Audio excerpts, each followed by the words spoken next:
नमस्कार सखियों। आज मैं अपने वीडियो में बताने जा रही हूँ कि डिलीवरी के बाद जच्चा की देखभाल कैसे करनी है, क्या खान पान करना है वगैरह वगैरह। क्योंकि जब खास करके फर्स्ट डिलीवरी होती है तो उस वक्त बेटी तो थोड़ी कंफ्यूज और नर्वस होती ही है, पर साथ में बेटे की माँ भी उतनी ही कंफ्यूज होती है कि भाई उसकी देखभाल कैसे करूँगी। तो उसके लिए मैंने ये वीडियो बनाया है।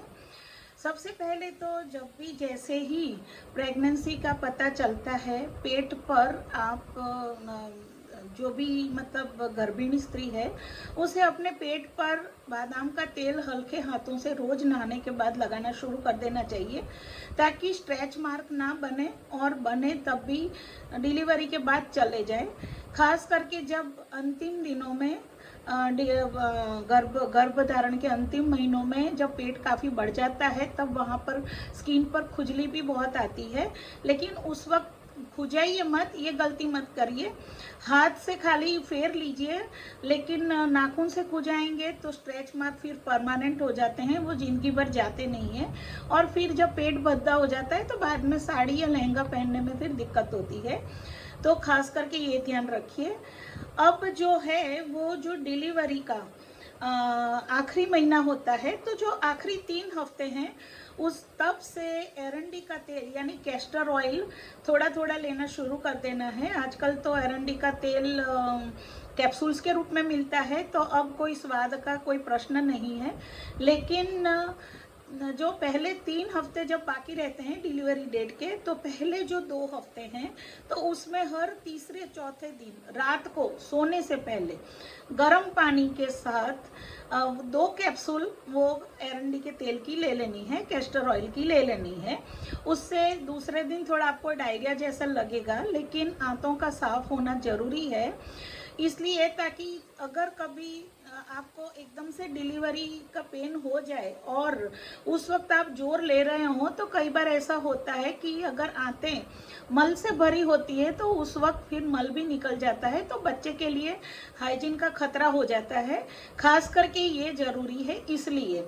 और जब आखिरी हफ्ता होता है तब तो लगभग रोज एरंडी का तेल 2 कैप्सूल हर रात को गर्म पानी के साथ लेना है, आखिरी हफ्ते में रोज, ताकि कभी भी डिलीवरी हो आपकी आंतें खाली हो। और डायरिया जैसा शुरू में लगेगा, बाद में नहीं रहता है, तो उससे चिंता करने की ज़रूरत नहीं है।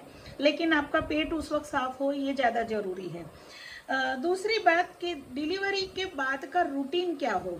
तो जो पहले जो रूटीन सेट करना है खास करके माँ को, बेटी के लिए, क्योंकि बेटी तो अब एक तरह से पेशेंट है, अब उसकी देखभाल का जिम्मा माँ का है।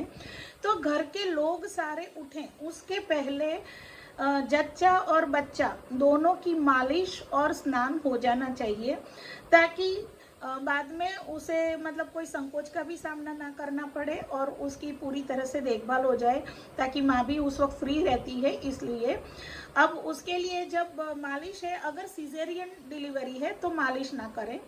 और स्नान करने के बाद पेट के आसपास एक सूती दुपट्टा या सूती सिंगल चादर कस के दोनों तरफ से कस के पेट के ऊपर बांध ले। अगर सिजेरियन है तो ये मत करें, लेकिन उसकी वजह से अगर नॉर्मल डिलीवरी है तो पेट वापस जाने में थोड़ी मदद मिलती है, और जो पेट के स्नायु टूट चुके होते हैं डिलीवरी के पेन के दौरान, उनको भी थोड़ा मतलब बंधे होने की वजह से उनको रिकवरी फास्ट होती है।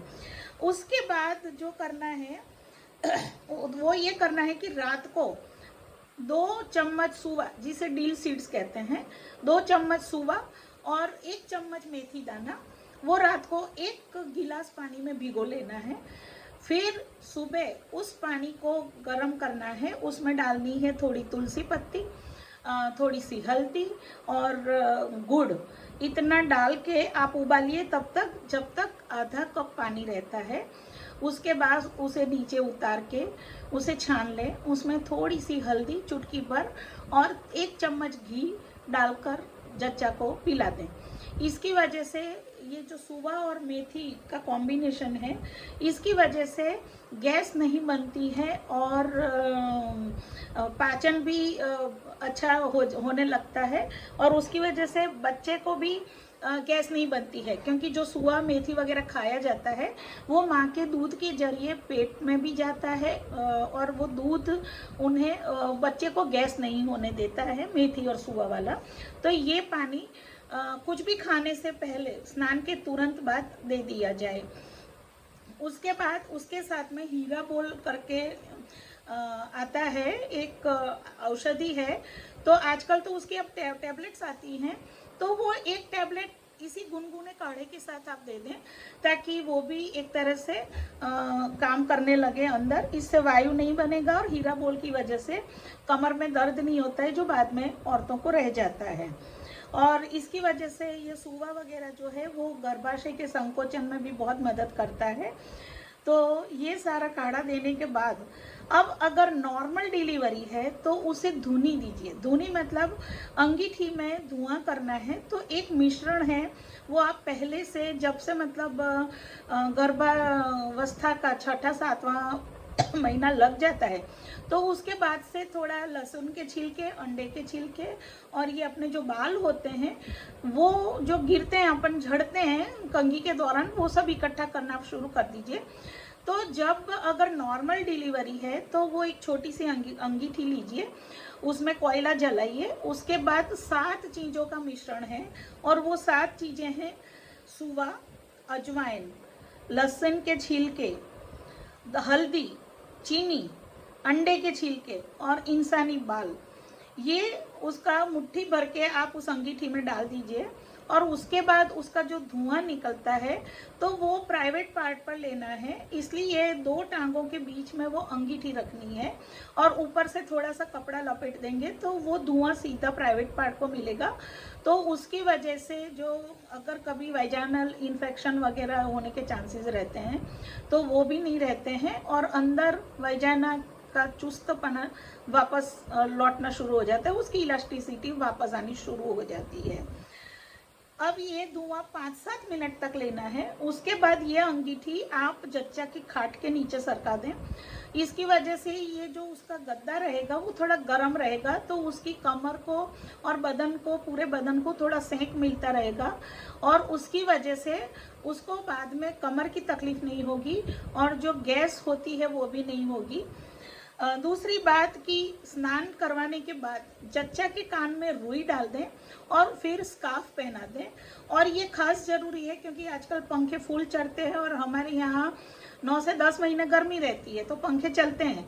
तो वो पंखों की अगर सीधी हवा लग जाती है सिर में या कानों में, तो बाद में आधाशीशी का दर्द रह जाता है, या कानों में हवा जाती है तो फिर सर्दी जुकाम या बुखार आने के चांसेस हो जाते हैं। क्योंकि डिलीवरी के फौरन बाद 40 दिनों तक लगभग जच्चा की इम्यूनिटी बहुत कम होती है, और इसीलिए हमारे शास्त्रों में ये कहा जाता है कि उस वक्त उसे बाहरी लोगों से ज़्यादा मिलना जुलना नहीं है, ना ही खुद को बाहर जाना है, और ये सब संभालने की वजह से फिर वो लाइफ टाइम के जो दर्द होते हैं वो नहीं होंगे। तो ये उस वक्त, इस वक्त संभालने, बाद में आजकल मेडिकल हेल्प है, लेकिन वो लेने के बजाय आप अगर ये प्राकृतिक उपचार करते हैं तो उसकी ज़रूरत नहीं पड़ेगी, क्योंकि दवाइयाँ कैसी भी हो आखिर केमिकल्स होते हैं, और ये केमिकल्स फिर माँ के दूध के जरिए बच्चे के शरीर में भी जाते हैं, तो वो नुकसान तो करेंगे बिल्कुल नवजात शिशु को। इसलिए बेहतर है कि आप ये देशी उपचार करें और थोड़ा अपने आप को संभाल लें। 40 दिनों तक ज़्यादा घूमे फिरे ना, संपूर्ण आराम करें, और बाहरी लोगों से मिलना जुलना कम करें, ताकि आपको इम्यूनिटी कम होती है तो आपको दिक्कत ना हो।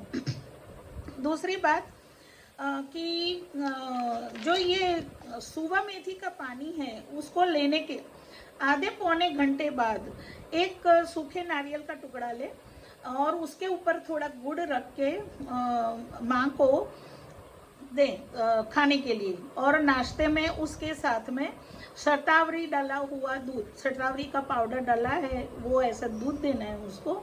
और साथ में जो हम गोंद के लट्टू बनाते हैं डिलीवरी पे खाने के लिए, तो जिसमें होता है मेथी पाउडर होता है, उड़द पाउडर होता है, सौंठ होता है, गंठोड़ा, पिपरी मूल, गोंद और खसखस, नारियल, बहुत कुछ होता है उसमें।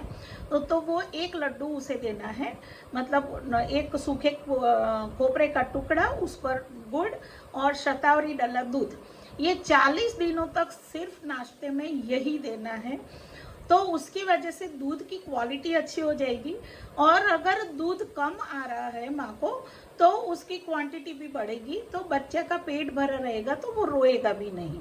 तो ये सारी चीज़ें मतलब ये 40 दिनों तक करनी है, लेकिन उसका असर लाइफ टाइम होता है, ये हर माँ जरूर याद रखे, और इसकी वजह से फिर बाद में दिक्कत नहीं होगी। दूसरा, हाँ, इन 40 दिनों के दौरान जितनी भी सब्जियां अवेलेबल है वो माँ को जरूर खिलाएं, और साथ में सारे साबुत दलहन, हाफ स्प्लिटेड तो हम खाते ही हैं दालों के रूप में, लेकिन जो साबुत दलहन होते हैं, मूंग है, मूठ है, चना है, छोले हैं, या मतलब मटर है, सूखे मटर या चौला है, तो ये सब पहले 40 दिनों में खिला दे। उसके 2 फायदे हैं। एक कि बच्चे को क्या चीज़ सूट नहीं हो रही है वो पता चल जाएगा, और दूसरा ये है क्योंकि बच्चा रोता है, क्योंकि माँ जो खाती है उसका अंश दूध में से बच्चे के पेट में जाता है, और बच्चे को कुछ चीज़ें अगर सूट नहीं करती है तो उसको गैस बनती है और वो रात को रोता है पेट दर्द की वजह से। तो एक तो समझ में आ जाएगा कि उसको कौन सी चीज़ सूट नहीं करती है, और दूसरा कि पहले 40 दिनों में बच्चा अभ्यस्त हो रहा होता है, तो वो अगर आपने 40 दिनों में सब कुछ खा लिया तो बाद में अगर माँ खाती है तो कोई दिक्कत नहीं होगी बच्चे को।